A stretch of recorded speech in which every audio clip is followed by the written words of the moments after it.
Oh my god, we've done it. We've done it. We're live. I want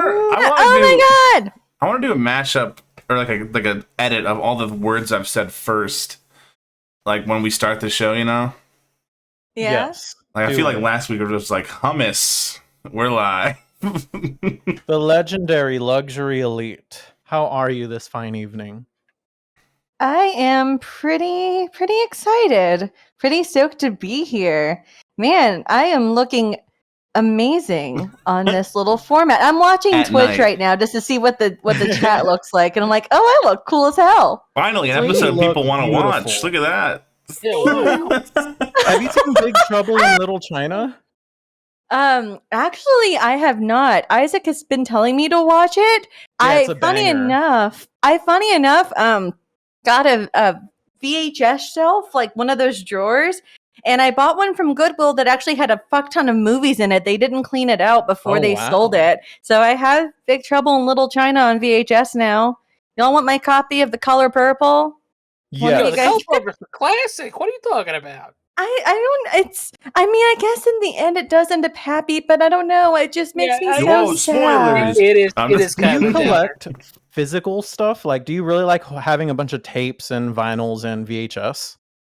Vinyl, not as much. I used to, probably like a decade and a half ago, I used to be really into collecting records, but now I just kind of have like my mandatory, my Grail collection, and I've either sold or donated the rest just because I was broke. So I had to sell a bunch, or I just gave some to friends that I didn't really need. Now tapes, I have a dumb collection of tapes. Ridiculous. I'm trying to collect some of the things that I missed, like whenever it was really poor, back whenever Vaporwave started, and also the things I missed whenever I disappeared for like pretty much 4 years. 2015 to 2018. It was like 17. Well, it was like late 2016 to 2020. It was like literally almost. Well, I came back temporarily in 2018, but I call those like the forgotten years. I always feel like that part will never be covered in any form of media. It's always the beginning and then current, and it's like there's a whole 4 years that was like, I don't think anybody cares about those people. And that's when I came up. Because then right after that, it was like everyone came back and was like, we're back, and this is our scene. And I'm like... Wait, what years are the Vaporwave Dark Ages for you again? 2016, 17-ish era. Yeah. What was whenever there was Simpson a lot of wave? bickering, about hard vapor. Hard vapor, yeah. Hard vapor was trying to take over. Was the king. But before we get too far into it, by the way, hello, welcome to Greetings from Internet U.S.A.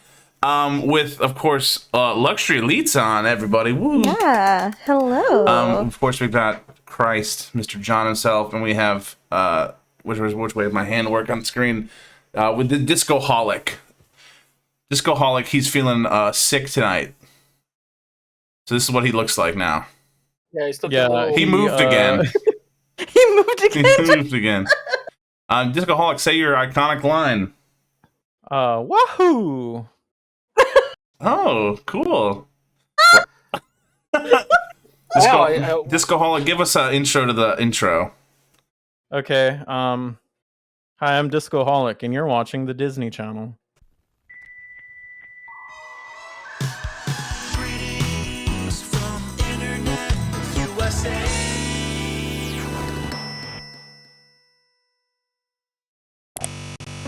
Ta-da! Ta-da! Luxury Elite. Yeah, Disco's on the show tonight, so he's probably going to handle most of the heavy lifting. I feel like when me and John go like this. What? Yeah. Are you excited for Electronicon 3? Oh my god! Okay, I had that, for the record, I had that written down too. That should have been the first thing. It just gets. We have a long way to go. We don't need to. We can talk about sexiest presidents. We can talk about which Stranger Things cast member you like talk most. about the bottoms? Yeah, this is our Pride Month episode too. And DoorDash recently put out an ad saying they have a bottom-friendly menu. Oh my god! So it's nothing but fruits and stuff that makes your colon It's like nothing not but fruits, poopy? really. Yeah, it's. I like this. Who's there? I like this commercial much better than I like the Uber Eats commercial that's been out there.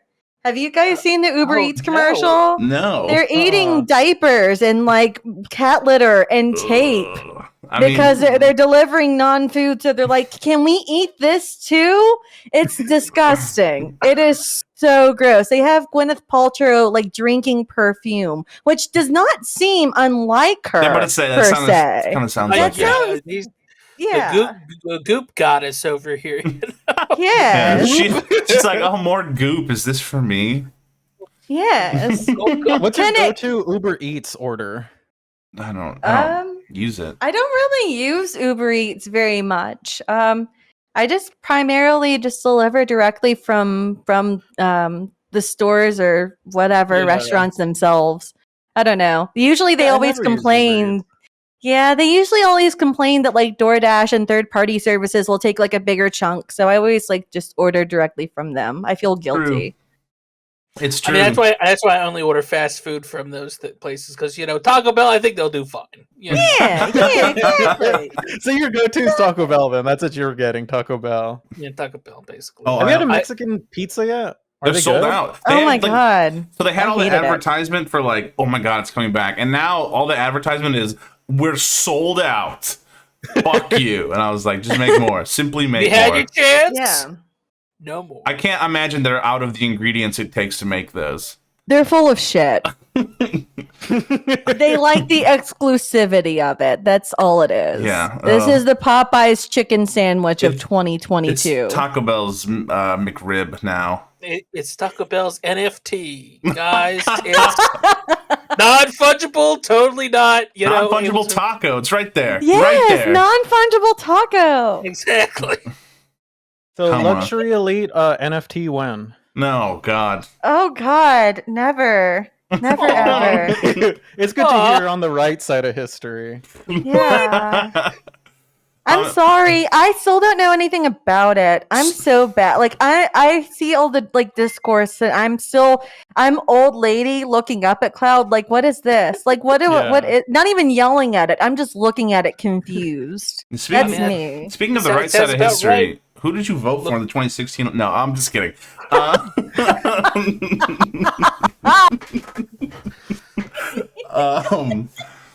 I can apologize for that, and I wanted to apologize for your appearance on the 3D cast like 4 years ago. Why? Go. Because I don't know, Luck, you tell me, was that fun for you? That was hilarious. Although like Holy Swag made my then boyfriend very concerned with like his Yeah. really weird question. That was the thing. Ooh, That was at the interesting. time I was like, this is funny, right? And then I like look back and I'm like, oh, that was Lux. What am I doing? Like, What were the questions? Do you Never. remember? they were like, They were kind of like pervy. I think he Yeah. had like a weird crush on me, and he was trying to show it in weird like question way. at Yeah. the time too. I don't even think they were like I didn't really know who they were. Still kind of like alias mode. So it was just kind of like I this. still don't know who they were, but I heard that shit hit the fan with them. Yeah, but kind of. That I goes met them into in real like life. really. Yeah, I hung he out with them basically on like a kidnapped lost you. weekend. It was a lost weekend where I discovered like a lot of things about myself and others. But like, That's I part don't of know. that 2017 hole. It was the Yeah. dark ages. What do you think Yes. about the anonymity though? Because like that's what was in the Oh, tweet. Like what a on segue. Vaporwave, you can Oh. like, be anyone. So what does that feel like? Because I know there's people with multiple aliases pretending to be like multiple people in the scene. I don't know. I just didn't really think at the end of the day, I just don't think my identity really matters. So many people are like, when are you going to show your face? At the end of And- this episode. Oh, yeah. I mean, Behind the Nick at Night shows a big ogre. That's me. That's me. I'm just kidding. Just the Um, the ogre version from the whatever the girl is from Candace Cameron from Shrek. Candace Cameron, Who played her? Cameron Diaz. Cameron Diaz. Who's I'm Candace Amber Cameron? Tamblyn in the Who's Candace Cameron? Wait, Is that the who- girl from Full House? Yes, Candace Cameron is DJ. Now she's Yeah. Candace Cameron Bure, and she's like on the Hallmark Channel. She's Good in for her. Christmas Yes. movies. Good for her. I love Christmas movies. Hallmark movies slap. What's your favorite type of movies to watch? My favorite type of movies. I like really bad, campy 80s films. Oh my god, Like- what are your favorites? Oh my god. My favorite is probably Trancers. I don't know if you guys have I've seen never heard of that. Trancers. What's it about? It's on Tubi. It's ridiculous. And I love it so much. If you guys don't have Tubi, the free app, you I've need to used get before. it. It's crazy. It's I saw it's my Mac on religion. there. The only Have free- you seen Mac and Me? Yes, The only I have free, not. the only free app I want is the one from Applebee's. You know what I'm saying, John? Yeah. God. No, you guys need to watch Trancers. It's like this they're like in the future, but they all look like they're Dragnet characters. And they're even driving 50s cars. And they're trying to kill what's called Trancers, these people that are like possessed and mind warped. And they're like kind of like weird zombies. And they I feel like It's that was weird. on like a Red Letter Media episode or something. It wouldn't surprise me. Please watch it. It has Helen Hunt. For some reason, the main character's like in his 50s and graying, yet they have like 18-year-old Helen Hunt like fucking him in one scene. Okay. I mean, it's not What? showing it. But they're not Well, then I don't explicit, but care. it's Is still like but it's very charming. I highly recommend it. Go into 2 and 3 because they have like 7 parts of this movie for some reason. What It the became hell? a cult classic. Just go into 2 and 3 and just remember, don't go into 4. Just do yourself a favor. So wait, Just but stop do we at watch 3. one? Yes. Okay. you Oh my watch- god, yes. Trancers. You can watch Trancers. the second one, and it's not the greatest. Just stick with the first one primarily. But if you have to watch some of the other ones, just stop at 3. The weird, creepy uncle from Hellraiser's in the third one, so he makes it fun. That's it, though. Everything else about that movie is trash, and not even in a good way. Not even in a good way. I'm Not trying even, to like, follow in a if this movie is lifetime good way. or bad. No, it's great. Like, It's great. Trancers, the original, is great because it's this man from the future who goes back into the past, to the 80s, to try to kill this man who somehow moved his body to the 80s. And there's weird effects. I recognize this. I might even have it. Well, I might have had this on VHS somewhere. I'm so jealous. I have Trancers 3. I forgot I had Trancers 3. if we like have the it on ridiculous VHS, we should watch it on stream. I'm okay with this. Do Let's it. That'd be fun. go. That's what we want The to do. driving scenes are perfect. Isaac mentioned that. I just saw that out of the corner of my eye, and It's it's just like it's- the fake, like you know, like the background. SNL cat Yeah, driving. yeah, It's like Toonses. that, except worse. that's And my he's favorite. trying to drive in like downtown LA, and it makes no sense. and they're at just all. kind of like, so what do you say? But like they're just always going like this. Yeah. Oh, it's so Would you say good. movies like that inspire your artwork and your music? Kind of, sort of. At least visually, I would probably, s- right? Yeah, some of it has inspired me. Funny enough, one of the things that kind of guided me into Ocean Pacific were some of like the 90s movies that I was watching. Like I finally watched Hackers for the first time in full after years of just seeing kind of tiny bits of it.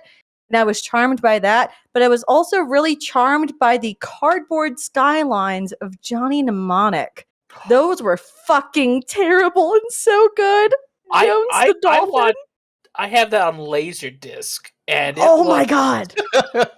It Oh you know my what? god. It doesn't even the thing is like it doesn't even look that. It's silly. It's stupid, and it makes like no sense. Oh, it's so good. But it actually looks pretty good. Yeah. Like it actually has a little bit of a budget, I think. And I don't know how So it got. your And latest Keanu Reeves sounds like Zoolander. Well, that's I'm right, I sorry. Go forgot ahead, that's who Scoot, that Scoot. was. your latest album is very inspired by the mid 90s then? A little bit weirdly, yes. But I didn't quite go into like 90s sample territory, although there was a song that didn't make the cut that was straight up like a 1993 house song that Oh was my going to God. call The Grind. But I just never Yeah. it didn't fit, so I didn't include it.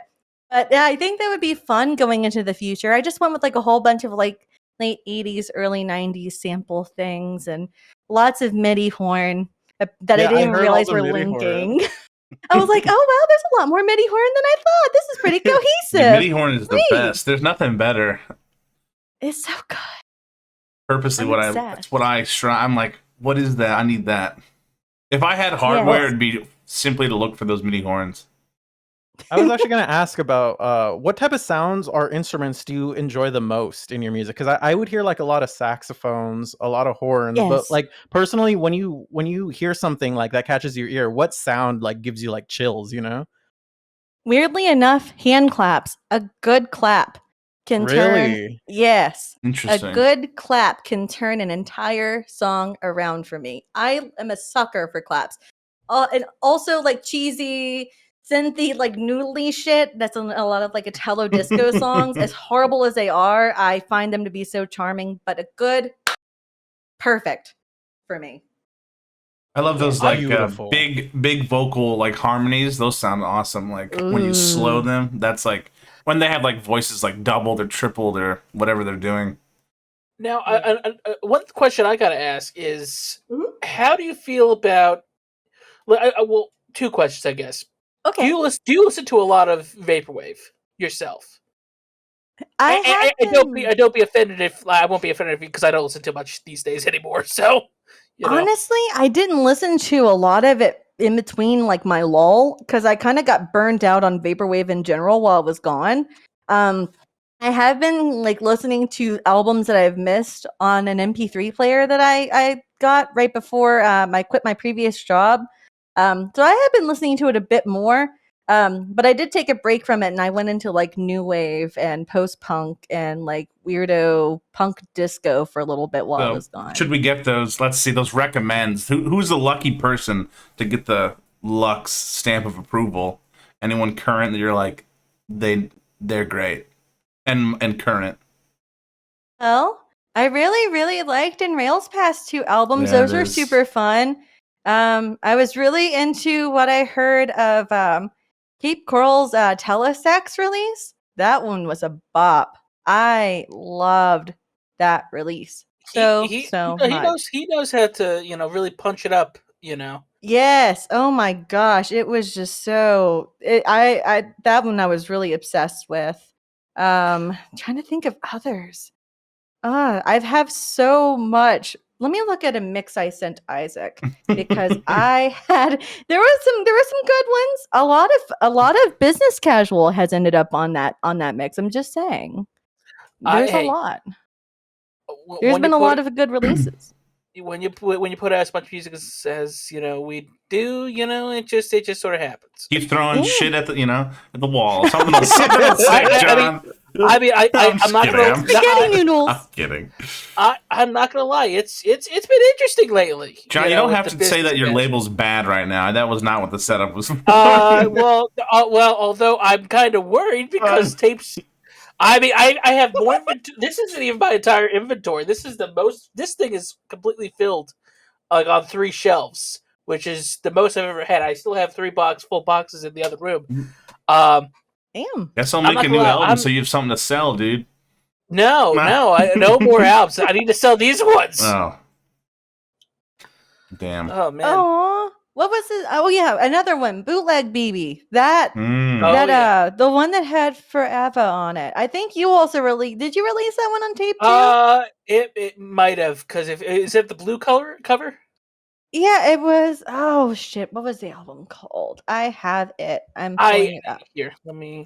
It is 2009 Grind. That one. Yeah. Yep. That was Bizcast. That was Slaps. 2 years ago. Yeah. No. Geez. Yeah. I've been trying to catch up with things I've missed in many years, and also there was an album I listened to earlier that it was like, and I'm not even trying to say this in an insulting way. It was a really good Internet Club ripoff. Like it was like a very good tribute called Bitrate Memories. Somebody recommended that. I forget what label it was on, but I was like, God damn, this is a good Internet Club ripoff. It slaps. So there you go. Those are my 3 I can think off the top of my head. Now, speaking of like, go ahead, John. Go ahead. Well, I was gonna say off of that. How do you? I feel like it's whenever I hear your music, I don't hear the samples anywhere else. Good. That's a good I thing, hide yes. Yes. But I was going to ask, do you have any tips for people to find highly You never. unknown? Oh, hold on, Discoholic. Never. Oh, Disco, no! So we know Disco can't have two people in the room. That happened before. His Janet Jackson shirt Yeah, ended I up remember having that. a Yep, disco yep, ball on it. It was so That's good. so sick. I'm gonna preface John's question by saying I would never reveal where I get my samples from. Well, no, I'm not asking like where you get your samples, but like how do you determine like, like because I mean I go on YouTube, I pick up random CDs from the thrift store, stuff like that, just find like stuff that I would otherwise not have found, But do you have any like pointers for people who are trying to find something that's interesting and different that maybe that's not the same, Donna Summers or fucking what's your name? Fucking Macintosh Plus. Are you talking about Diana Ross? Diana Ross? She's the queen. Hey, Oh, if they yeah. can sample other Diana Ross songs, that'd be cool. I just say dig deep. Like if you find a track that you love that somebody else has obviously sampled, see if you can find their entire album. Like Oh, yeah. everything, like everybody's so It's true. spoiled by having every album on topic now. Like it was a bitch to find good sounding samples that didn't have like vinyl scratching or like obvious like annoying noises. Like vaporwave artists are so spoiled nowadays. Those sons of bitches. I'm so Entitled. fucking jealous. I argue we were even spoiled back in like, well, I mean, more so now than were back then. But I was making stuff in 2013, and it wasn't that bad. I mean, to be completely honest, like I found stuff pretty easy. That's because you know? you're white privilege, Well, you Sean. also have to dig really deep because I feel like so many people, like a lot of the complaints I felt like I got from Blue Eyeshadow were somebody already sampled this. And I was like, fucking really? I guess I've lost my touch, but I don't know. I do lots of YouTube hunting. I just really dig deep into many different channels. I think I have about 100. No, I would say I have 500 different bookmarked YouTube channels I'll just randomly go to and I'll just start digging and digging and digging until I find something I like.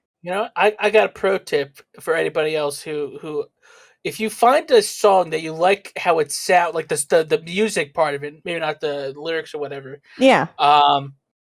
Look it up on Discogs to see if you can find the producer and see what other things they produce around the same time. That's clever. Ooh.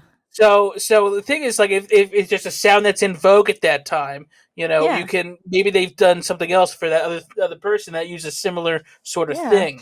So that might be a go-to. My idea was always find a one-hit wonder and then listen to that album. And those are There you deep go. cuts because nobody listened to that stuff. Nobody listens. Exactly. Like I love finding those people on Spotify that are like at 1,000 monthly listeners, but they were like 80s stars and they just did not go with the time. And No, nobody found them. I played that one song on stream at Free Samples. That was something I was working on. I'm like, I think I have more monthly listeners than they do. And it's just so weird to see that. Like, also, Aww. find Christian bands from the 80s and 90s. Yes, I swear to for God, real. nobody listened to that, and it's insanely good. Honestly, so much of noir was like Christian AOR. So much of it. For real. It was so good. It's super good. I'm obsessed. Well, speaking of like staying current with like people nowadays, but I think everyone notices that out of all the people, especially out of all the people who are like OG legendary status, which I think is the second time we've said that since Scott Michael from Atlantis, yeah. you show up. You show up, I think, everywhere. I think, especially with like the Twitch age, where it's like you're in Disco's chat, you're in this one, you're Free Samples, you're in anyone who's doing anything. You're like, oh, Lux is there. That's sick. I think. Is there a particular reason, or you just are enjoying it? Really, truly enjoy it. I don't know. I always thought that I've always been a fan of really cool vaporwave related streams, even before vaporwave was really like a thing. One of my favorite things that I used to look forward to like forever ago were pre SPF 420 tiny chats, Tiny where I used to chats, hang yeah. out with my friends in the Black Mod Super Rainbow fans rooms, and Tobacco would occasionally appear and play stuff that wouldn't exist or like wouldn't surface really for like 3 or 4 years. So I've always loved the concept of being able to hang out with friends and discuss music and just have fun. And I always enjoyed SPF 420. So whenever I came back in 2020, I was like, oh shit, more people are doing this. People caught on to the SPF 420 kind of techniques here. So I think it's delightful. And I don't know. I'm also really paranoid about going to most live shows or a lot of IRL things. So it's also really fun to be part of these and be a part of the chat. But all honestly, in all honesty, rather, I just I don't know. I enjoy being part of the community just because I guess I'm. Thank you for calling me legendary. But just because I'm legendary, I guess, does not mean that I'm above anybody. That's I'm true. just like everybody else. I mean, I can enjoy a badass chat and a badass stream too. I don't There you know. go. I don't think I'm better than anybody. You're certainly better than John. Yeah, I mean, I looked at the three of us, was like, I don't know, who should I pick? I was still seeing echoes of Fortune 500, you know. Everywhere. Oh, Well, I mean, like, I feel like thank you. I feel like there's a lot of like people who are coming in now who don't realize that, you know, for that what was it, like a year and a half you ran that, Mm-hmm. you I know, think yeah. that you know you have basically put on the map like a handful of names that have become, you know, synonymous with the genre. Synonymous. I'm trying to use my words here. I'm bad at this shit, Synonymous, man. yeah. Yeah, whatever. That's just, Aw. But it's just like I feel like thank you. people don't always realize that was you, and that, you know, that's part of what makes you as legendary as, you know. I'm not trying to stroke anybody's ego here, you know. Thank But you. it's true. I've certainly, I think the funniest thing about doing some of these, and this isn't some weird humble brag, but like certain people that show up in chat, I've had friends be like, whoa, that's cool. Like people who aren't necessarily like other artists, but like I have a friend who's not an artist, but he just likes some of the music, and he's going to Yeah. Econ and all that, and he's just like, whoa, Lux in your chat? That's cool. I was like, Aw. well, of course. Same with like, this is not compute. I had a friend who was like, whoa, this is not computes in your chat? And I was like, I don't know, he's fun. Yeah. Likes to watch garbage. Like so much garbage. Yeah. Did you guys see his new video today? He switched out a joystick, got into 64 Did he wear controller. one of my shirts? Then no, I didn't see it, John. Oh Wow. goodness. It's really cool though that Fortune 500 became what it was. I didn't intend on it to really be anything besides I'm just trying to help my friends get exposure with the platform that I suddenly had. And I also like the thought of, oh, I get to hear my friends' albums before other people can. That's pretty sick. That's pretty That is sick. definitely the perk of running. I a always try to get my friends to send me stuff. Everyone, no matter who it is. I'm always like, all right, Dan, you're done. Send it over. I want to hear it. Can I has? I just want it, yeah. That's why we make fun of Dan, because his song "Burn" was misspelled in there, like the copy he sent to everybody. Brun? Was it Brun? Brun. Oh my god! We were just hanging out with him. Like, when was that? Discoholic? Was that like last night? It must have been. It was 2 nights Two ago. nights ago. But he was talking about Burn. I was like, don't make me say it. And he's like, okay, fine, Brun. So, Lux, you were talking about how you don't really do live shows, and your first like big live show is coming up soon. How are you going to prepare for that? Oh my god. By trying not to hyperventilate first and foremost. Yeah. I think you're going to kill it. You're going to do wonderful. You're So- going to do awesome. You've played live before, right? This isn't necessarily the first time. I'll let you all in on a little secret. I have played a few shows locally throughout probably the past couple of years. Like my first show, I don't know if you guys remember Navigator. He was kind of around. He kind of like did like chill wavy, but also like vapor wavy things. He's kind of like he's been like working on stuff again behind the scenes. But he used to be part of like the Chill Wave Plus community with like me and Venture X back whenever he was still like Pillars of Creation, and then like Leon from Kandahar Home Dubs. I don't know. Am I ringing bells here? I think so. Okay. Well, I opened for Navigator. Like that was my first ever show, which was a terrifying experience. I did not, and I really honestly still don't have any equipment. I usually pre-record everything, press play, and dance my ass off. Well, For you about got 30 the to master 45 right minutes. here, Mr. John Zabelli, so there's no shame in that.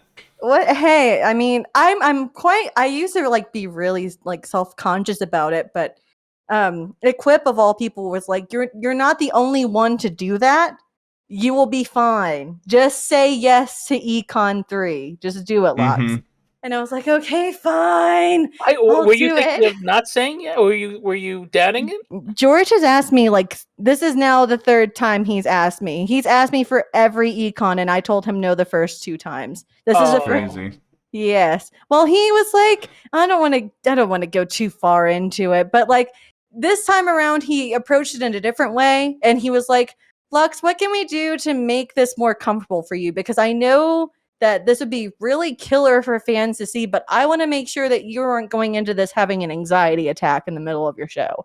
And I was like, well, thank you. Yeah. So we're trying to figure out ways to where I can do this and still be like kind of hidden somehow. I mean, of course, I usually will. I have like a mask I wear.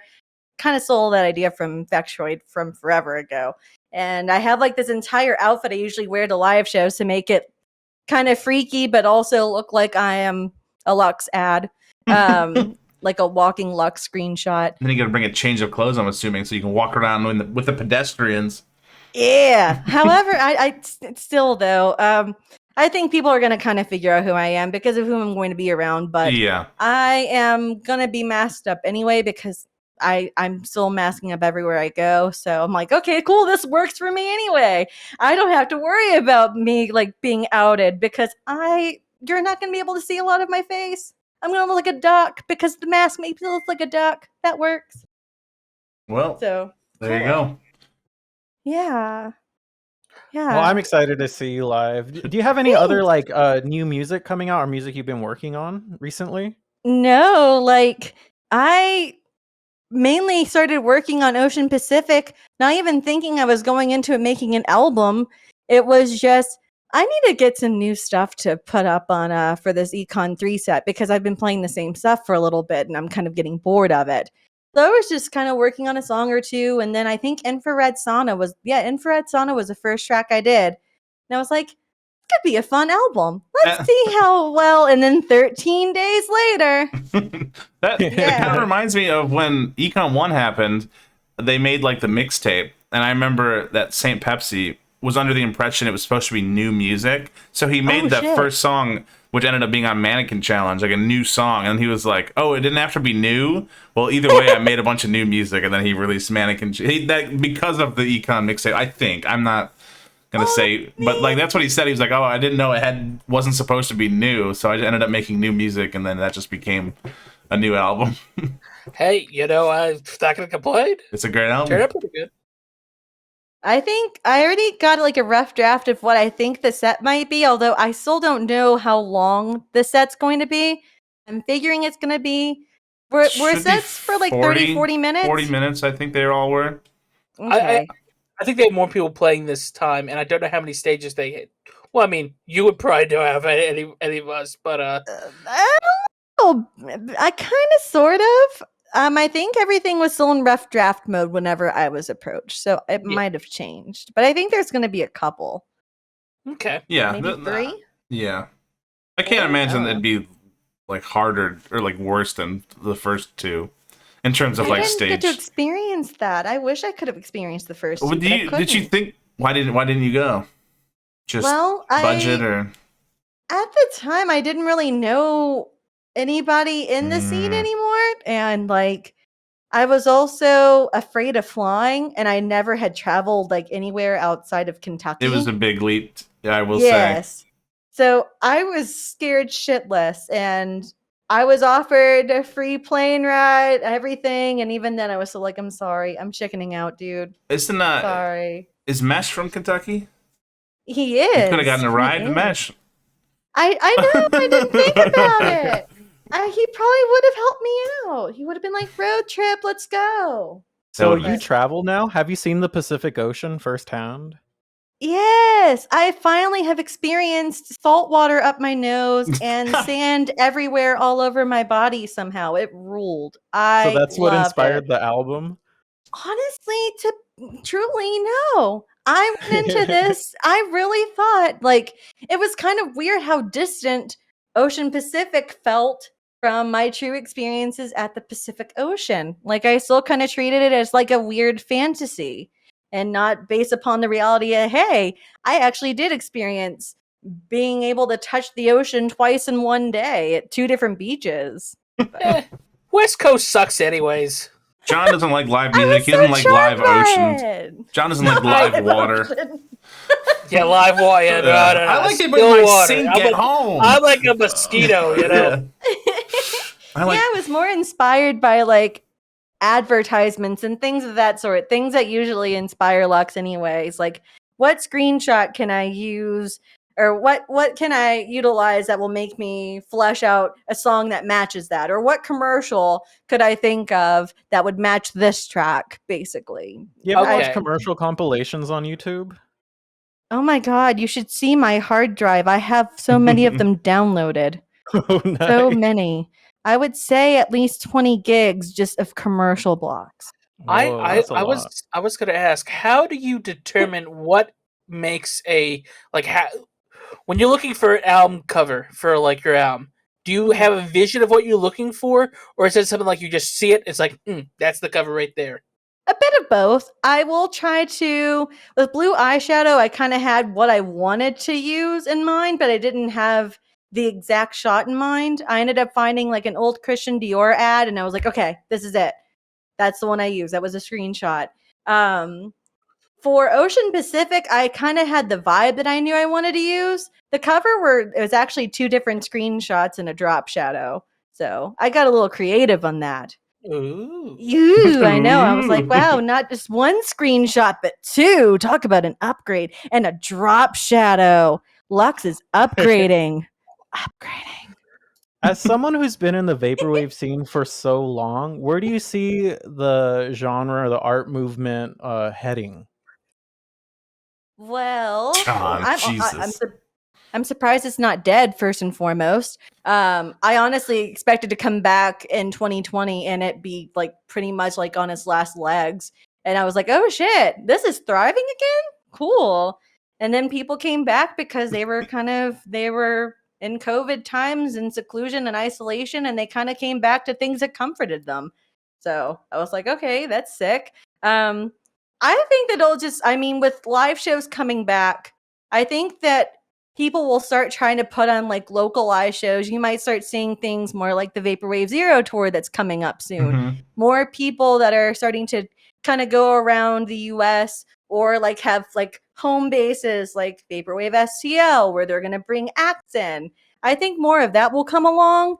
And I think that we'll start seeing classic vapor, of course, I'm all about it. I'm very biased in that. But I feel like more people are going to go into like vaporwave adjacent territories.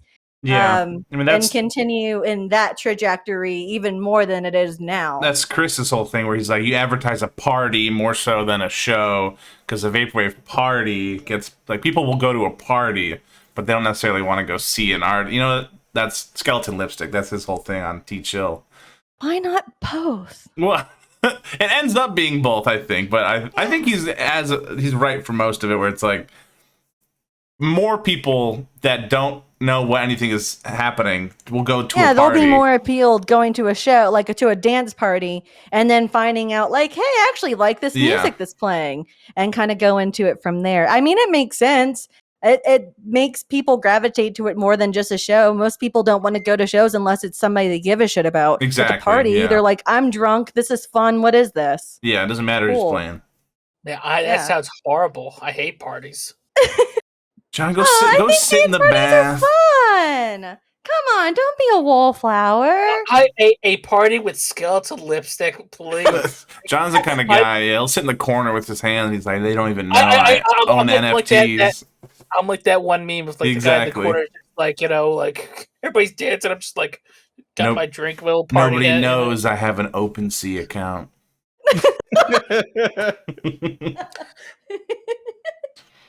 Just ask him about CDJs. He'll go right over to you and talk to you about 30 minutes straight. You could ask him about anything, and he'll be able to talk to you. That's what we love about him, though. Hey, he's able to fill a room with his sweet, beautiful voice. He's definitely one of the people. Like I was saying in Econ 1.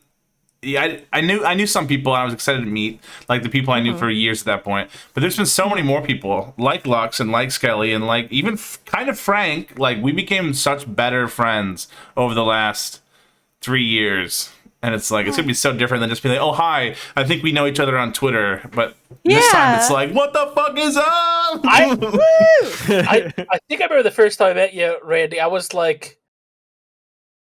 Because this was this before? It was after Iconic Bitch. Iconic Bitch had came out that year. And because I feel like we had like talked like on a more professional level. Yeah, we were like mutuals, and we hooked up just to like release the album. We were like familiar and friendly with each other.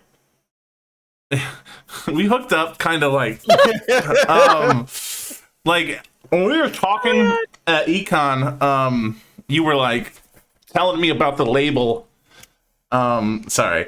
No, but was he using a shake mate? Yeah. I mean, we were working out. Me and John were working. We met at the gym, actually. Oh, that's so cool. Yeah, we get our blood flowing, Mm-hmm. Lux, I remember the first time I met you in real life. It was a really magical moment for me. Was.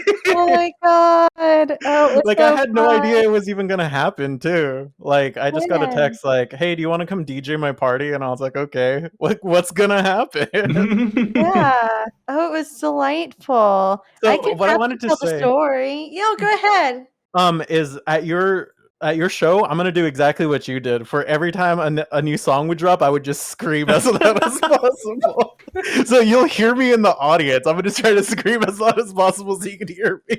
Oh my god. Okay, I gotta give you guys context on this. So whenever I went to go visit Los Angeles and eventually we traveled to Vegas, we ended up meeting up with like the Rosewood group, the collective, and Groovy had mentioned, oh, Frank may show up and play. And I was like, tell him to play 90s house music. I would be very excited. And apparently, based upon that message, Frank said, I'm going. We will do this. So he brought his really fun, portable, like, DDJ. The Denon Prime Go. Yeah, I it's wonder just who a told you about drum that. machine. It's so Yeah. fancy. And he played 90s house music, and I was trash out of my mind, and I screamed at every single song he played. Some of it I sung really badly because I was drunk, and I apparently can't hold a tune whenever I'm trash. I sang with you, so it was perfectly fine. It was pretty cool. I had Del Taco for the first time while trash and was bopping on somebody's stage. Del Taco based. Do you remember I did a mashup of Bailando and Better Off Alone, and like I just kind of like let it play, and like it was so crazy. It was so good. That entire night. I just wish I could relive it over and over in my head. Maybe you can because Ooh. just in the I don't know, can we even talk about this? But you know how there's other shows happening around Electronicon. I think that's probably all you can say. I mean, I don't think let's it's just announced say yet. I'm gonna be in the Whisper area. it. I'm gonna have my DJ stuff, and I'm gonna be playing songs. Yeah, You gotta tell me more. You guys gotta okay. whisper this. we can definitely Like- talk about it. Yeah, we'll talk off. After. 100%. But I'd say if you're going to 100%. 100%. If you're going to New York, get there on Thursday. Yeah. Oh. There's something else happening on Thursday too. I don't know if this is the same thing though. It It might Again, be we'll the have same to- thing. I hope okay. so. If I you want hope to so, DM me too. something and I can confirm it, but it's up to you. Sweet. But definitely stuff happening. There's definitely a tape swap on Friday, I think. That's not too secretive. Yeah, no, No, That's like the thing we did last time. And then we have I something know on all Sunday. about that one. And something on A Sunday little too. bar Sunday thing. I yeah. heard about something on Sunday too. It's gonna be a fun weekend. I'm gonna be exhausted as fuck. My ears are gonna be ringing after this. Wear earplugs. I wear earplugs at every show I go to. I don't go to shows, bro. I don't listen to live Yeah, well, music, so I don't know this shit. Then buy some. They're cheap. Amazon, $1. Yeah. Entomonic, I think, is the brand. There's a good brand that doesn't make everything sound like muffled, like Yeah. underwater mess. I just bought some because I just went to a festival and Yeah. they worked. I'm not the same brand, but I did get some ones that were like I found some that were cheap and they were kind of the ones that like the first result, and I was like, I got nothing to lose, fuck it, and they worked. as Except for my hearing. I think they were True. True. I think they were called Eargasm, which that's like the that's like the generic brand. I feel like, and they come in a little case. But they worked and they didn't sound like shit. Normally, I hate to admit it, but like the bad ones, it's like I'd rather just destroy my hearing because this sucks. Yeah. But the ones I got actually were pretty good. Well, 'cause good. at the It's sad festival, that you consider something like eargasm to be generic. Are But, they generic? aw. Are they? I thought they were like the cheapest ones I could find. Oh, I don't know. I'm Ones just that trying to were, make a like, bad good. eargasm joke. They don't want to hear that their eargasm is not perfect. I haven't That's eargasmed in disappointing. years. You know, I'm having a bit of a dry spell, deaf spell. Yeah, I have a he's run out of Q-tips, you know. A Hago face. I don't know. What DAW do you use? Ooh. Okay. I honestly, apparently, Equip told me I make things much more difficult for myself. But I have been using just like a standard, like free version of what looks like Adobe Audition. And I just mess Oh. with waves. I just clip them all myself. I don't really have anything super fancy like a crazy workstation, and I don't know how to pirate anymore. I came back and I don't know what's legit. So I just use freeware. And now that I don't have Audition to mess with my effects and things, I just use Audacity. But it seems to do the Whoa. trick. It seems to do the trick. That's I used so to be punk rock. afraid. Up-and-comers everywhere just were like, yeah! Yeah, I'm just a simpleton. I don't know. I just forever. I used to make ringtones for my friends with those like old WavePad editors. Oh, wow. So yeah, so I'm like, oh, okay. I wanted a vaporwave doing, okay, I can use this program to clip out this part, and I can paste it here, and then I can make sure the waveform doesn't sound like it's clipping, and that's how I just continue to do locks. It's my comfort. That I is don't crazy. You get some really good results out of that. Yeah, That's crazy. I'm a perfectionist whenever it comes to using it, but I mean, it does a trick. Most people used to think I didn't do anything with my work. And But I'm you like, actually oh, play all the good, instruments. thanks. Pish posh. Yeah. Screw I don't 'em. know. Fuck I 'em. used to be so scared of that. People that would, I used to feel like I was like having imposter syndrome. I But don't know. you invented it. Well, In a thank way. You know? you. It's like people Late night lo-fi. exactly. It's like people are like, oh, that's not how you do it. It's like, no, that's the person that This did is it. how you do it. It's vaporwave. Yeah, fuck okay. it. Whatever. Who Where did your cares? introduction to vaporwave begin? Like, at what point did you like that was like your start? Or like, like maybe even before the term vaporwave even came out, like what drew you to that vibe? So I met Ramona a few months before Laserdisc Visions came out. I met her through the old tiny chats I mentioned with Black Mod Super Rainbow fans, where like Liz from SPF 420 was like the Mhm. moderator, and she invited Ramona into one of the chats. And I thought that she was hilarious. And we ended up like talking on Facebook. She added me randomly like about 2 months later. And she was like, hey, have you heard my music? And linked me to Telnet Erotica. That was like March of 2011. And my mind was blown. I was so bored with like whatever I was listening to. I was listening to like, I was starting to listen to electronic music. I hadn't really fully gotten into chillwave yet. And I was like, whatever the fuck this is really exciting. I really like this. So fast forward a little bit, we had kind of lost touch. She was kind of going through some stuff, and behind the scenes, she was working on Laserdisc Visions. And I was curious about it because all of her friends on Last FM shout boxes were like hyping it up. And I ended up finding a leaked copy through like Computer Dreams' old blog that he had at one point. And I got it and then I deleted it because I felt bad because it was a leak and I didn't want to hurt Ramona's feelings. The archivist in me is fucking screaming. I'm stupid as shit for that. But I ended up finding Laserdisc Visions. Eventually it came out like, I want to say it came out in July, early July, I think. And I was like, what the fuck is this? This doesn't sound like Telnut Erotica. Why are all these songs so short? What is this? I don't understand it. And it took probably midnight television on accident, probably a few weeks later, because funny enough, I had like the interlude from the Saved by the Bell like montage in my head, and midnight television sampled that for Blind Dates. And I consider that to be like a weird, like serendipitous moment. Like, oh, this means something. And at that time, I didn't understand 80s stuff still. I did not understand hypnagogic pop. Like I was hearing Killer Nerd by James Ferraro and like the old turntable.fm rooms that I was in. And I was like, what the fuck is this shit? Like, this is garbage. I don't understand. But one day it all hit all at once. And I was like, oh, okay. I get this. And I became enamored. And I had downloaded everything from that the Moonlit TV Dinner blog, the Computer Dreams blog that he ran, which that's an adorable name. And that was how I started falling in love with whatever the genre was, because it didn't have a name, and it didn't have a name for like a year and a half. Were you in Xerox? I was in Xerox Fax Machine Superheroes. I was. I got invited in right before it completely died, actually. Oh, no. Yes. Ramona invited me in because she didn't know that I was kind of like, I wasn't really interacting much with her at that time, but she was like, oh, you're listening to this too? And I was like, fuck yeah. Send me more. Do you have more?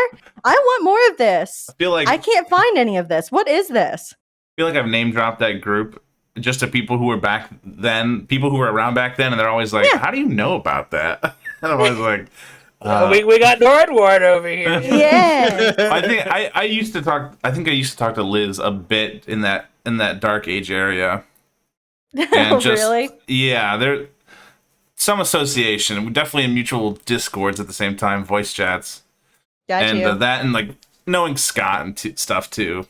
Oh yeah, Scott will tell you all about it. He'll be like, get ready, have some water ready, and I will tell you all about it in 4 hours. 100%. I've done that multiple times with him. Where it's just we finished the stream, and I was in a call with him for like 5 hours afterwards. Mm-hmm. That makes sense. That tracks. He will talk your head off if you allow him about the history. I wonder if he's like, is he going? Is he going to be in the documentary? He better be. I think I name dropped him to the My Pet Flamingo folks. Like, you need to make sure that you talk to him. He is an important part of this. And if I'm not going to be able to tell you enough information, he will. Especially about early vaporwave. You will have all of the resources right there. You will suddenly know all the basic shit that you didn't know about earlier, apparently. It's all about Tim and Eric, apparently. That's what he said. That everybody just like Tim and Eric. Yeah. NC Punk. Oh my god. Yeah. God. No, I'm kidding. I gotta stop. Well, NC Punk was like 2011. No. Did you see that? It came out a couple weeks after. It came out a couple weeks after Laserdisc Visions, that first release that was coined C-Punk. It was like Zombell and That's so funny to be like, when did C-Punk come out? It came out a few weeks ago. Like, I don't know. There's usually genres are so like, nobody knows when they came out, but now it's just like, I know the date C-Punk came out. I can cite my sources. I think we got lucky that C-Punk was the one that got picked up by like Rihanna and stuff like that. The internet took that, and then pop culture took that for like that year, and then it died. It didn't take Vaporwave, because otherwise Vaporwave would have died, I think. Well, did you ever see the 2016 VMAs? They used nothing but Vaporwave. That was the Miley Cyrus thing, right? Yeah. MTV at that point had like adopted like a new look, and it was all like wannabe. It was like oh, this is vaporwave, but it also looked a lot like C-punk because they thought it was the same thing. Very internet, very much like Yes, very like early net- 2011. yeah, net art like era sort of shit going So on. that's like, when the Dark Ages started, and now we live in the 20 post Dark Ages. Well, the I know. revival. I think we're still in an interesting. I don't know. I think we're still in the dark ages. I don't know. I was the narcissist here. Not narcissist. What's the word? Contrarian. I don't know. Fucking. I mean, I can see your perspective. I can see it. I just like I I love heard the rant and I understand. Yeah, love if anyone vaporwave. has listened to this show, it's her. I don't know. I got you. Lux, what was I your get it. favorite album to make? Or like when you made that album, you were having like a good time. Well, I would really say fantasy. I was a- It's a Yeah. classic. Okay, the opening track to that is like the that might be my like was it like hello? Bonjour. Bonjour. Yeah. Oh god, like do oh god, it's just Yes. Do. Yes, it was Yeah, so fun. that's like the one. Thank Like you. I don't have a whole lot of your albums on my Zune. On his Zune, let him be clear. On his Zune, he said. I had to get rid of a ton of stuff a couple years ago. It's okay. The thing is, like, I have them like in my Bandcamp library. I just haven't downloaded them. But Fantasy is like the one I have on there, and that's like it starts with a B Bojo. It starts right at the top, and I'm like every time I hear, I'm just like, Thank you. chef's kiss. Thank you. I was really proud of that one. I was just releasing like a whole bunch of random songs trying to get myself remotivated. And I want to say that, was it Secret that was the first one? I can't remember, but I want to say that Secret was like kind of the inspiration. And I wanted to have things. My concept was always, I want to make a chill wave album in a vaporwave format. And I thought that was like my closest step to that. And I don't know, I just feeling the inspiration and like all the excitement. Like I remember finishing Sunkissed and like sending that over to Shopping World JP to Krista and being like, oh my god, I'm really excited about this song and how this is going. I just remember all of the just elation that I had while working on that. Whenever usually Lux is being made like with dread in the background of my brain, like, you're poor and your life is miserable. Fantasy was like, yeah, beach vibes. Cool. Yeah. And then I also did the Fantasy VHS, which was like a pure like rip off of Tobacco's Fucked Up Friends. Mhm. And I remember working on that at probably around the same time. And just I have so many happy memories affiliated with that time frame. Just how much fun I had. And I think also like the Fortune 420 SPF 420 event was happening like in a few weeks later.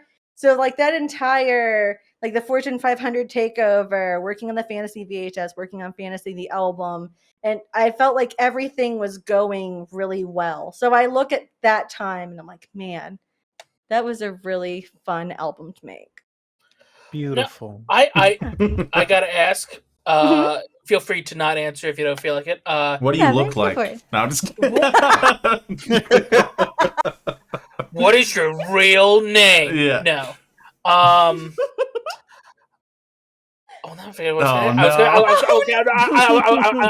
was going to ask about what was the end of Fortune 500. What made you think like I think I'm done with the? It seems like John's been thinking about it too. I mean, going for 9 years. Yeah, like, if I wanted to quit, I would have quit years ago. He's like, I have a question. How do you end a label? Because I've been. Yeah, what are your best tips? Yeah. What's your best advice? Honestly, I was getting a lot less submissions. There were more labels that were coming out around the time that Fortune 500 was ending. And also people were looking more for physical releases, which I totally get, whatever. I was purely digital and I wanted it to stay that way. I couldn't blame anybody. The allure of having a physical release is amazing. Like, I never expected to have Late Night Delight released on tape, and that was like a rarity. Usually tapes did not exist. And now you can't stop it. Right now you have stacks and stacks behind you and some on another floor. Dun dun dun. I'm sorry, I shouldn't have said that. But Just do a mystery box. Just Oh, be no, like, I give me $20, I'll give you like 5. I'm definitely gonna have to put out a poll to say, hey, I'm bringing stuff to New York for all Yes. these events. You should do it. If you want anything specific, let me know. Ooh, you should do that. I think that would be awesome. But Uh, for the end of Fortune 500, it was just I just was getting less submissions, and I was also doing like Neon Nights at the time, the online radio show I also had. I was also trying to do visuals for other friends for their sets, and I was just starting to feel like the overwhelming burnout. Like I have too much shit on my plate. I don't know what to do here. So I finally got a release from 18 Karat Affair. That was something I always wanted. Adventures in Schizophrenia ended up getting released on there. And as soon as I got that, I was like, okay, this is going to be the last release. I'm done. I'm going to close this out with an 18 Karat Affair release. Done. Wiping my hands clean. I'm retiring. So that's what I did. I was like, if I'm going to end this, I'm going to end this on a high note, releasing my Idols album. I'm happy with the product, with everything that I put out. I need to focus on something else for a little bit. Fortune 500 is not as fun as it used to be. So that's what I did. Have you ever thought of? Do you have any I'm sure you have nostalgia for it, but do you have any nostalgia for starting it something like that back up? At least as like a because I mean you're gonna be like Fortune 500 is gonna be 10 years old in like a year or two at this point, or maybe even this Crazy. year. Wait, No, I think it started. It was like the beginning. Yeah, it was like January 2013. Yeah, 2013. so next year, are you maybe? Have you talked with anybody to do anything for that, or have you No, even thought about it? I considered it. Back in 2016, I actually tried to bring that back with like a label that I did called Preview Guide, because I was really obsessed with Preview Guide and like kind of like it wasn't fully Broken Transmission, but it was like Broken Transmission-esque. And it was like a lot of people's side projects. So I was trying to kind of do like this anonymous twist on it. And at the time, I was poorly trying to tell people, oh, I'm not Preview Guide. What are you talking about? That's not me. I totally released Night Video, but that's not me. I know. But that ended up, my computer died right around the time that things were starting to pick up. Like graphics card croaked. I didn't know how to fix any of that. And I was just like, okay, this is something forcing me to take a break from Vaporwave. I'm going to just do that. So 4 years later, I tried to bring it back again, but I was going through some mental health shit, and I just ended it. I haven't brought it back. I've actually had more like nostalgia for Neon Nights lately, and I've been kind of considering bringing that back more than the label. I've considered it, like doing like a once a month kind of Twitch stream, or like live live YouTube thing. Yeah. Like kind of do like a premiere and then just have it out there that way and have less pressure on myself, because Neon Nights was once a week and I definitely don't have the time for something once a week. I can't do that anymore. It's true. That's why we purposely did this like every other week, because just doing it, having that week off is underrated. It gives you a nice little break. It gives you like a little cleanser. Otherwise, it just it starts becoming a job, and you don't want that. Yeah, we don't want it. We don't like jobs here. Yeah, no, we jobs. do not like jobs. Jobs are trash. Yeah. Can I quit my job yet? Yeah, that's what I'm saying. I'm trying to. I'm on Spotify. Yeah, I don't want to be on Spotify, but I am on Spotify. Is that is? I mean, it's on purpose, right? It's not like you were pirated. No, it was just the labels. It was a time where everybody just kind of put like all the labels just put their work up. Really? And I just that's all the releases that are on Spotify. They're are not all, you. They were put up on like by Orange Milk, put up TV Party. With Love was put up by Amdiscs. Crash Cymbals put up World Class. Why did I just blank on my own album name? Jesus. Tar put up Controversial. So none of them were actually me. Well, at least we hope you're getting paid at least. I mean, yeah, well, not by Discs, but that's another story. Yeah, Right. that's another story. But everybody else is really cool about it. I mean, whatever. One I think hasn't paid because, like, another label, I don't want to name names, it's because we lost touch. Whenever I disappeared, they didn't know how to find me again. So I'm just like, whatever. I don't really care that much. Money's cool, but I've always kind of had the mentality of money is awesome, but I didn't really I don't expect to make a lot off of Lux, so I just don't really count on it. However, I would like to have some of my money for midnight, but that's never gonna happen. I have like a million streams apparently, which is nice, but where's my money? Million That's times big. 4 Wait, for midnight? That's for it. midnight. What? Man, I made that motherfucker rich. Well, it is Spotify. So you probably made like It's 20 Spotify bucks. rich. Spotify rich. That's 20 worth bucks, something. I mean, it's actually, that's huge. Even the trickle I get is like sometimes when you're like, oh, I just need a few $100 to fix something or my car. It's like, oh shit, we got a little backup going there. That's nice. I used to do kind of sort of remixes for IRL friends, and they helped me pay rent a few times whenever I was really struggling. They're like, "Oh, we'll give you $300." I was like, "You want me to do a remix for you for $300? Okay, that's dumb, but I'll take $300." I had COVID at the beginning of May, and I straight up didn't get to work for a week and a half. I just like, well, Spotify money's in the bank. That covers it.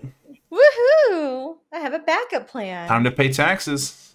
Yes. Yeah, God. Yeah. Maybe you don't want those 4 million. Just all you have to do is keep it and don't touch it. Keep it and don't touch it. I've been paying taxes on Spotify money. I've been too paranoid. If I'm not scared of sampling, like getting in trouble for sampling on Spotify, I'm like afraid of the IRS. I don't want them to screw me over. Sony are the small fries. I'm worried about the IRS. Yeah. Well, so like I have like something happening with that's like legit with money, and I'm just like, I'm gonna put that away and not touch it until I have to do taxes because I don't want to mess that up and be short. Not to say obviously it'll be the entire thing, but it's just like I don't want to. It's good to have a buffer. Yeah, it's really good to have a buffer, in my opinion. Money's scary. Isn't that right, Disco? The market's scary right now. Gas is fucking scary. Yeah, I don't even drive. You don't even Do you drive. think this inflation will be affecting vaporwave? I think so. It totally is. It totally is. I'm feeling it. See, nobody has money to buy cassettes anymore. You know. Well, they don't have the free money to buy them as much as they used to. Even I was thinking COVID was when I was going to like die out. But I don't know. It's fucking How was expensive. your quarantine? How was mine? Yeah. I worked from home. At that time, I ended up working second shift, so it was like 2 o'clock to like 11, which was not the most fun. I wish I could have worked first shift as they promised. My job promised me first shift, and then they were like, "Oh, you got the job, but sorry, we can't give you first shift." But I already put my 2 weeks in with my previous job, so I said, "Well, okay, fine. I guess I'm dealing with this." So whenever I returned back in 2020, after stress and all of that madness, I spent more of that quarantine watching live streams for sanity's sake and beginning the process of working on High Society at like 1 to 2 in the morning every night after work. So it was pretty cool, I guess, considering. I mean, at least I do, as much as 2020 fucked so many things up, I will say I appreciated being able to have the opportunity to get in touch, like reacquainted with people that I had missed, see people that I hadn't seen in a while, interact with some folks that I lost touch with because I disappeared and I didn't know how to find them after I stopped using Facebook. So that was pretty cool. I will say that, but as a whole, it wasn't that great. Lux was great. I always say that, like, I wish I could go back in time to like 20 when that all happened, 2020, and just tell myself to like it'll be fine, because I had a good time, but I feel like it was just peppered with like nonstop anxiety because you were like, what Yeah. the fuck is happening? Like that first year, Yeah. I was like, you can't talk to people, you can't touch anyone, stay inside. But I was like going on Discord every night, watching movies, having like probably the Yeah. most fun I've had online ever. And I was like, man, if I could go back and tell myself like, yo, this shit's gonna be sick and you're not gonna die. Luckily, Yeah. it's just like, just enjoy it. Probably. And then everyone else is Yeah. just dying and they're just like, shut the fuck up, I'm dead. And I'm like, but I'm watching fucking Planet of the Apes on Discord. Yeah. I didn't get to enjoy like all the Discord parties because I think I found Discord, I think probably about 5 months after I returned. So I didn't really understand Discord initially. Like I knew of it, but I didn't really know anything about it. I will say it's funny. There are a few people who are like, I don't think older, but just necessarily like not as savvy. And then Discord's such a thing now. That's what everyone uses for stuff like this. Where yeah. like I felt like an old lady at first. I was like, how the fuck do I Having to use get, this? I like- used to be so savvy, and then I came back and I don't know, like that 4-year disappearance basically just made me completely confused. I felt that was like the mood, confused. Like, what Was is it this? scary to be reborn again? Kind of, sort of. I Yeah. don't know if I would call it reborn, but making my return was kind of, I didn't know how people were going to react. I thought that people were going to be mad at me because I came back in 2018 What for the Prism and I disappeared again. Honestly, it was because of my back issues. I had really bad back issues at the time. Like my chiropractor saved my life. Like I couldn't walk for a little bit. It was that bad. Yeah, make sure you guys have good support. Do not use your bed as a computer chair for years of your life. Don't do it. Oh, as Don't a do chair? it. Yeah, like we didn't have room. I Don't- didn't have room for like an actual computer chair. So like so much of my time, especially like during like early Lux days, No producing on a bed, Oh, wow. producing, I didn't have a computer chair. Don't use Like, it as a I bathroom had- either. I could have used the throne as a computer chair, I suppose, but I don't know if that would have worked out. I don't know where I could have put my PC. I was still using my Gaming on a toilet that's the future. Actually, Yes. Lux, I have another question. What are your favorite public discords? Because I recently started like going into like more of them, and like I see searching? you in some of them, like Utopia District and like Rosewood, and I have never heard of those before. But like after joining them, I meet like a lot of really cool and interesting peoples.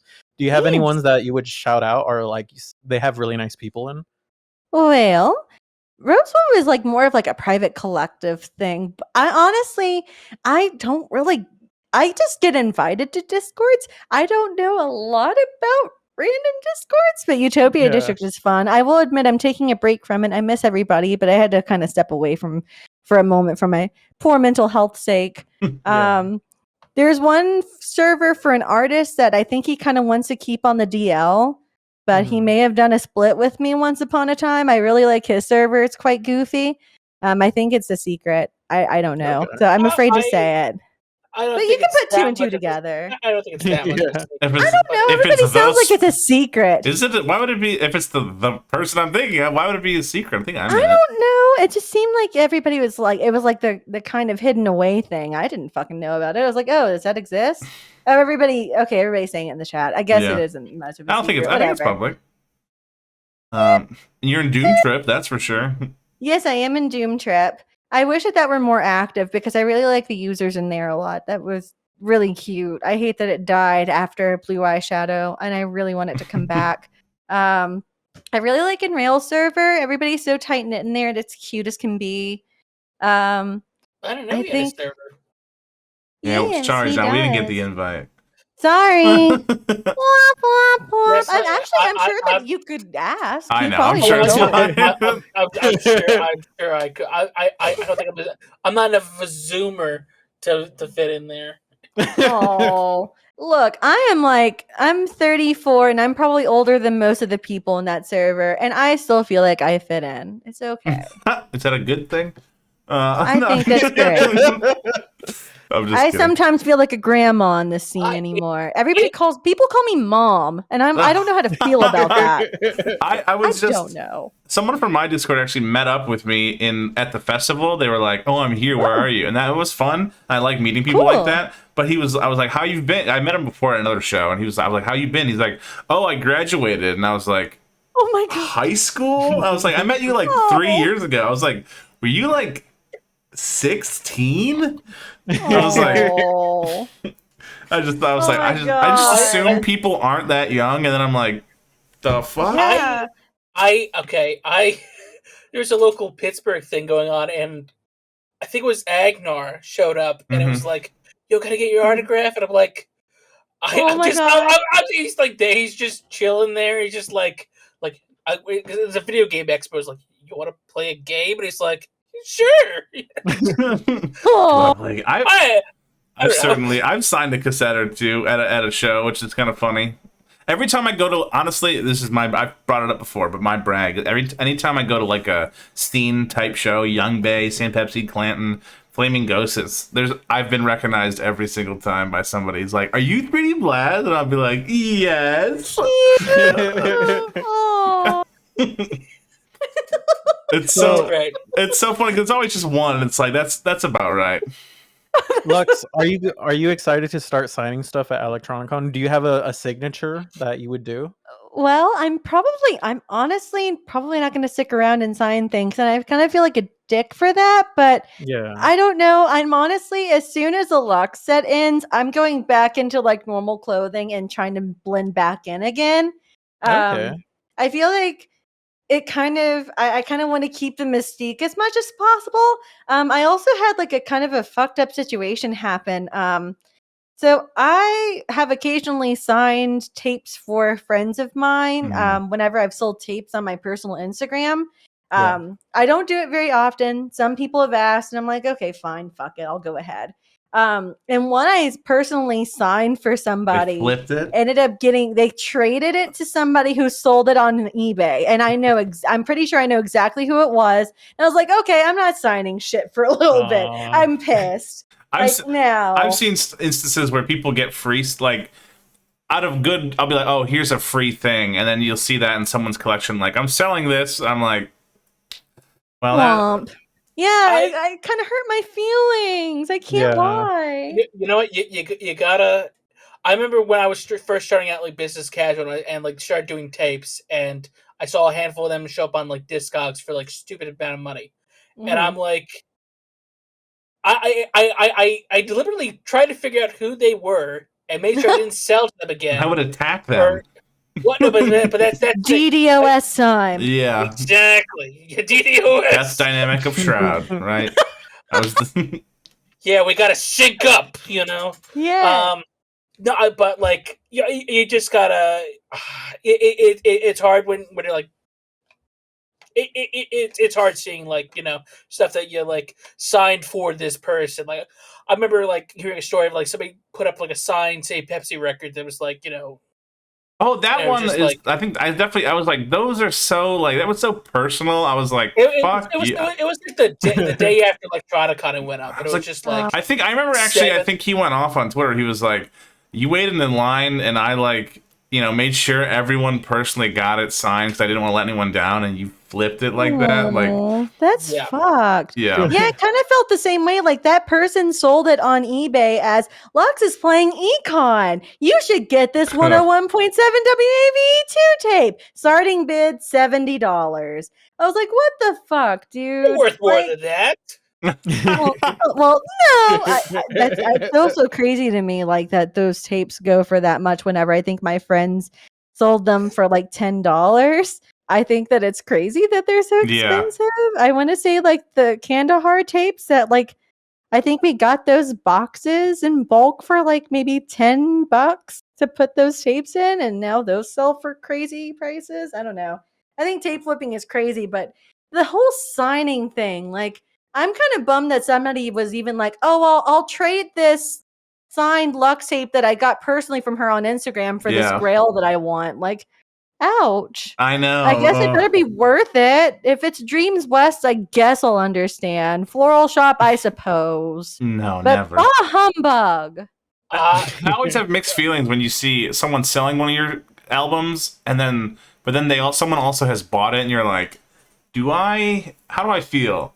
Like, I'm mad someone's like, I don't want this anymore. And then I'm like, also, okay, cool, someone else got it. Randy, remember that time some guy was selling our tapes and he was selling mine for 25 and yours for 40?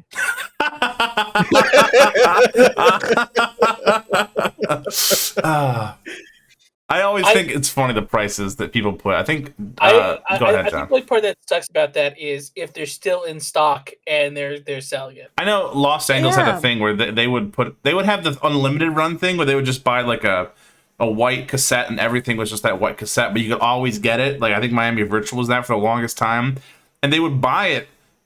And then they would put it on Discoholic or something for like $40, and they're like, "It's still on sale. It'll never go out of sale. Like, you can buy it now for $10. Why would you go buy it on $50?" I guess they think that Discogs people are gullible. I mean, they're probably right. I mean, they are sometimes. Yeah. Lux, I have a question for you. Oh yeah, go for it. So I'm on your Who Sampled, and I see that you're on Bones' Sesh Radio Volume 1 in 2013 as a producer. How did that come up? Why am I being shushed? Yeah, what's that about? Well, no. I mean, like, you don't talk. Who Samples is like, you don't talk about who sampled. Really? Like, because like I just thought it'd be interesting. Like, like Bones is such a big like rapper. I thought it'd be interesting to see how you guys made a connection, or was it just like they heard your music and then they used your music? The latter. Somebody had mentioned like, "Oh, Bones is sampling your work," and I was like, "Who? Who's Bones? I don't know who Bones is." They were like big in like the early emo trap scene, like before Sad Boys and stuff. I know him now. I actually, we ended up linking up. He reached out to me randomly a couple months ago and was like, "Hey, Lux, hope you're doing well." I was like, "Oh, nice. What's up, Bones?" He ended up finding me on. Well, I think I ended up finding him on Facebook, and I think he put 2 and 2 together and followed me back. But Liz actually ended up doing like an SPF 420/sesh kind of team up set, and it was all women that played it. I opened for Cray Sean, I think, for that. Oh wow, something like that. And I ended up premiering a couple of songs that ended up showing up on World Class. I think I premiered Express that night.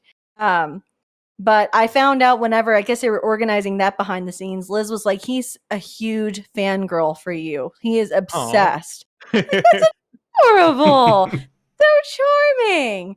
But yeah, it was just kind of like that. And funny enough, I actually know somebody IRL that I played a show, the first ever show that I had played with Navigator. I also played with a friend of mine named Fleece, who now actually produces for Bones. And I don't know if it was a conversation. I don't know if I got involved in that in some way. If he was like, "Oh, hey, I played a show with Lux." I don't know how they linked up. I'm happy for him though. But yeah, I did not know who Bones was whenever he used a couple of my tracks. Cause I want to say he used like 3 or 4 of them. Something like that. So that was pretty cool. Like, I was listening to your latest record just like while I was like cleaning the house, and then like I just started hearing melodies. So I sent you a little video of me singing along to your song, and like I don't know your music. Like I find there's a lack of vocals, so there's so much room for like imagination. Like you could really just kind of go into this other world, and like a lot of your music makes me feel really like, I don't know, like the word I want to use is like pretty, beautiful, like, luxury. Thanks, lush, Scooter. luscious, you know what I mean? Oh, thank you, Scooter. That's so nice. You're welcome.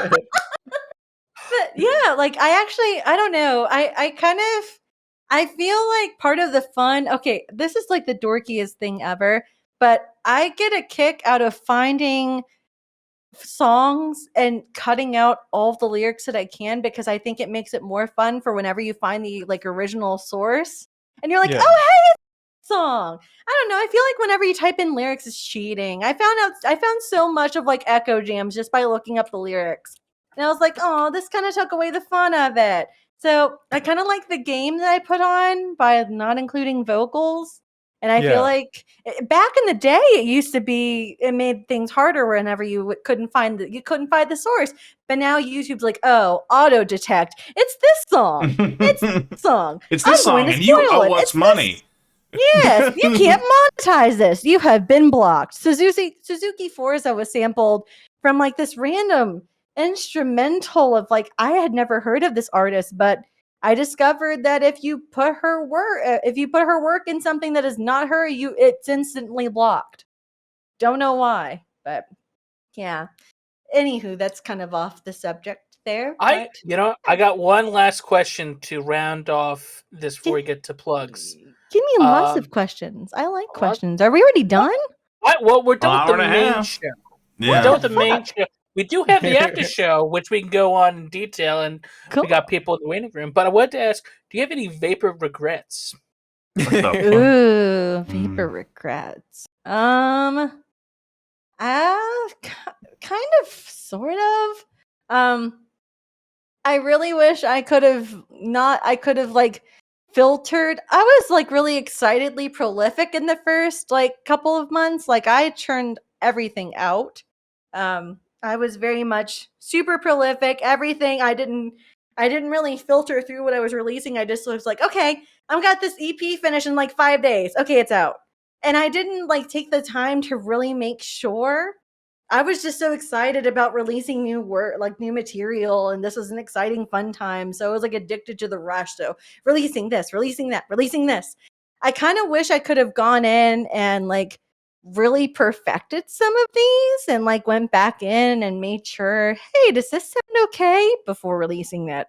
I also kind of wish that I were better at like at the time whenever part of the reason why I have nostalgia for Fortune 500, but admittedly, some of it got tainted with like the craziness that ensued with the tape of the music of the Now Age 3 and being accused of stealing people's money for it. I don't know if you guys remember that. Not. Yeah. I feel like that's a recurring thing that people have accused a lot of others of doing, where it's like I understood because of other albums and other compilations at the time. I'm not going to name names. I know that there were a couple of labels and a couple of things that weren't getting sent out as promised. One including a high-profile artist that was known to cough James Ferraro cough. I know that was around. Hey, I got my Human Story 3 tape. I'm happy about that. Yeah, but was he before the backlash started? Do you think he was gonna actually do it? No. You know he wasn't, but everybody got so pissed that he kind of had to. Everybody called him out. Too many people called him out. I was told it wasn't going to happen by a certain somebody who ended up causing problems later on. And then it happened. So I was like, oh, I guess he changed his mind. I don't know. But so many people, people thought that Fortune, like that I was scamming, that me and the folks that had done the physical tapes were scamming. And then in reality, the person that was hand dubbing them was kind of going through some stuff. And I didn't want to put their dirty work out there. That's none of anybody's business. But there were a couple of people that had spewed a lot of not very nice things about me. And I kind of wish I could have communicated just a little bit better because maybe, but I think that people were convinced I was going to be. Yeah, sorry about that. I was really mad. There was one person in particular who we're friends now, but our first interaction was discovering through another friend that, oh, he's talking shit about you and saying that you're a thief. Yeah, he later apologized. Damn. It's all good. We're fine now. We talk about it and giggle. That's like me and Disco were like, remember when we just like didn't like each other? And I'm like, you didn't? And he's like, I remember that. And it happened on FunnyNet. And I was giggling the entire It was great. It's a great show, guys. It's great. Having a great Come time. up with your Old names memories. and titles. Like, what draws you to certain words when you're naming an album or a song? Ooh. It's a good question, John. So it's a good question, but I thought my question was the last question. Who cares? You know. Yeah, Go ahead. Go ahead. Lex. Well, I just I don't know. Sometimes whenever I start working on these, I kind of they come up and like just kind of show up in the top, like just I don't know. Sometimes I can hear it and I'm like, oh, okay, this sounds like this title. Okay, this sounds like this. Some of the brand name or like the car names, I'll like have a car in mind, but I don't know makes and models. So I just kind of Google what I'm kind of looking for. I find the match and I just name it that way. Ooh. Or like labels that I know, but usually it's just balmy conditions. I created that song and I was like, this sounds like I'm looking at palm trees in the middle of a beach. What could work for this? Oh, balmy conditions, because it's pleasant weather, pleasant and calm. There we go. We're gonna name it that. So I used to be so Beautiful. serious with my titles, and now I'm just like, why was I serious about it? Who cares? Name 'em, just name them dumb things. I almost named a song "Elf Shirts." That's why I Yeah. give it a shout out. That's Frank. That's my Elf friend shirts. FrankJavCee whole thing, right? He just names it the first thing. Yeah. Face reveal. It What was the me this whole hell? time. I was actually Oh FrankJavCee. God! It's Disco here. what? Wow. Disco is Frank? I thought Disco was What? This white. whole time. Cooter, wow. This whole time, there it is. What? There it is. Look, he's doing his face. He's doing his emoji face. Somebody just Yeah. asked, what did they ask? They just asked you, Scooter, what, bro, why didn't you just use the green room bathroom? They're asking that in the chat right now. What do you have to say to that, Scooter? He. Quiz just literally asked it in funny general, so I thought I'd bring it up. Oh, so I'm not even reading that. Hold on, let's see. Yeah, Let's see. it- He's got a long cable. Jesus Christ. Oh my god. Well, let's. This is the trail dude, that it's never ends. Yes, it goes on and on, my friend. Okay, sorry. Let's. Ask your last question. I'm so sorry. No, that was. It's time for plugs, baby. The only reason we do this, monetization, advertisements. Plugging. Who wants to start? Ooh. Frank? I'm releasing a house album. Called? Ooh. Frank's House. Yeah! Oh my god. Oh my Lex, I God. actually You want to send you some demos. Yes, please. I want to hear this. I would have called it apartment music instead of house music. That's a new 'cause you know genre. what I'm trying to manifest? I'm trying to manifest actually home ownership. So with this record, I want to buy a house. It also hit me. Like, I'm not even joking. I just realized that the music genre garage is like a playoff of house. I never made that Whoa. connection. Really? I never made that. I was just like, oh, that's funny. I'm a fan of bathroom music. That's my favorite. I saw Yeah. your Hard TikTok. vapor. Bathroom Funny. pop. Ba- That, bedroom pop and bathroom pop. that sounds like No, a great no. genre. Yes. Bedroom pop and bathroom punk. Ooh, there Ooh. you go. Fart Ooh. vapor. Yeah, that's pretty good. Oh my god. Watashi wa. John, what kind of vinyls you got on sale? Well, you know it. We got the Alone Online Give me vinyl an still available. A. Give me Give me an Hell yeah. O. Give me a big Give me an L. L. Big Oh. L. I'll But buy a on bunch Biz- off of you. On, But you have to sign them.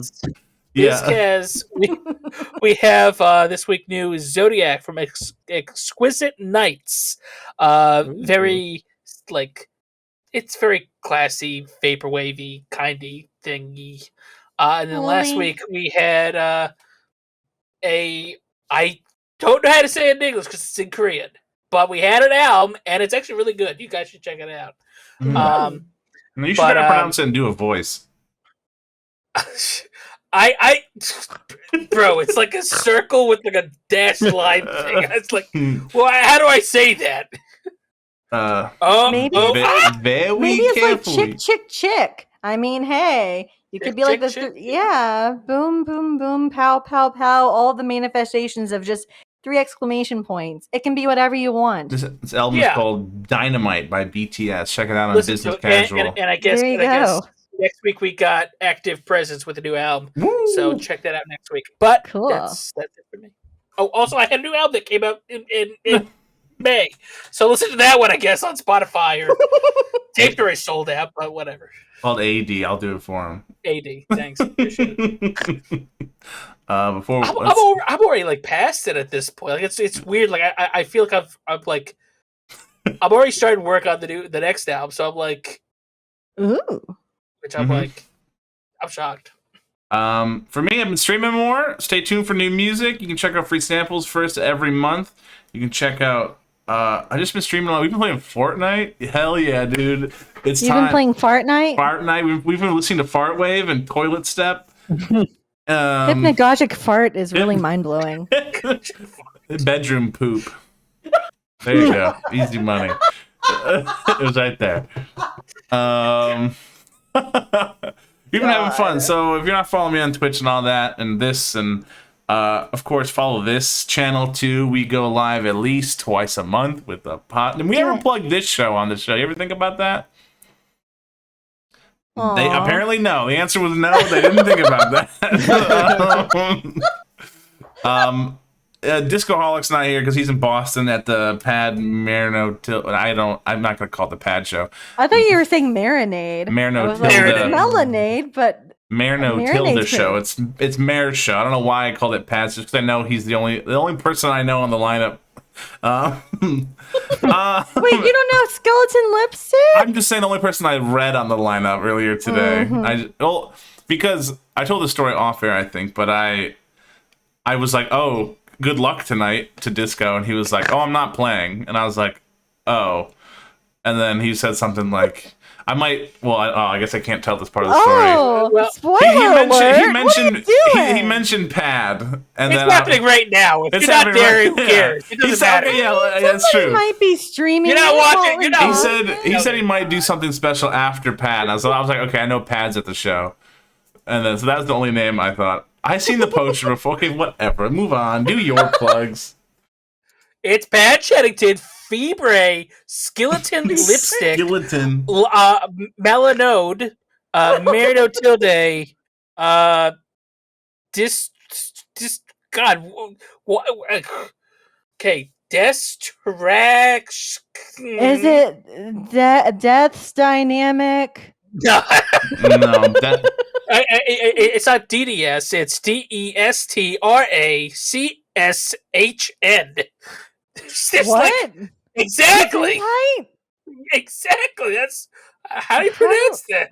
I'm not good at this spelling bee. How does I can't even formulate this right now. What the fuck? Okay, guys, Okay. we'll be back Wait, after the hold break. on. Lux didn't even come out. Oh, wrong way. I'm sorry.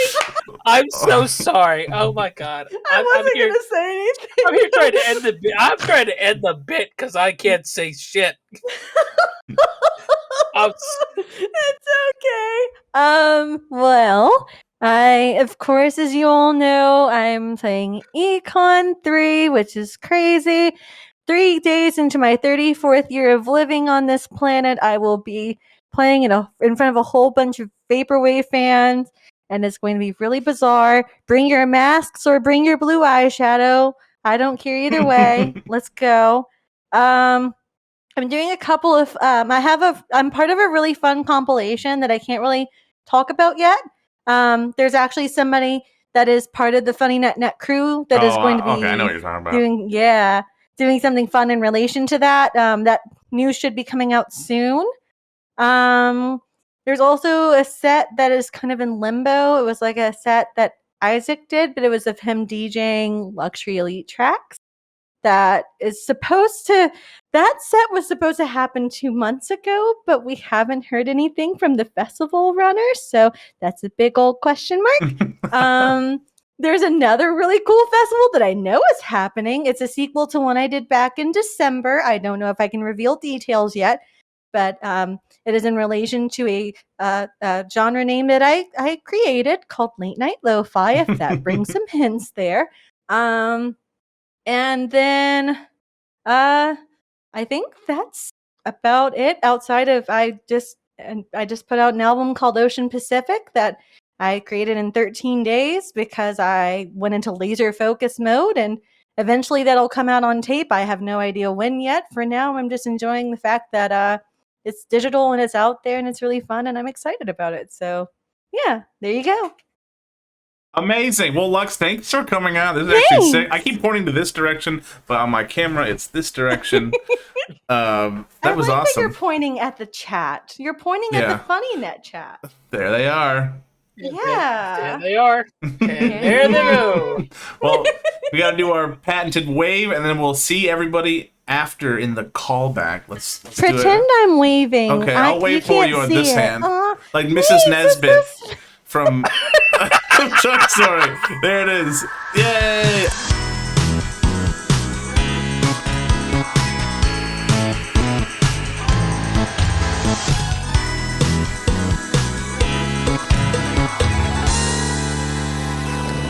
Goodbye.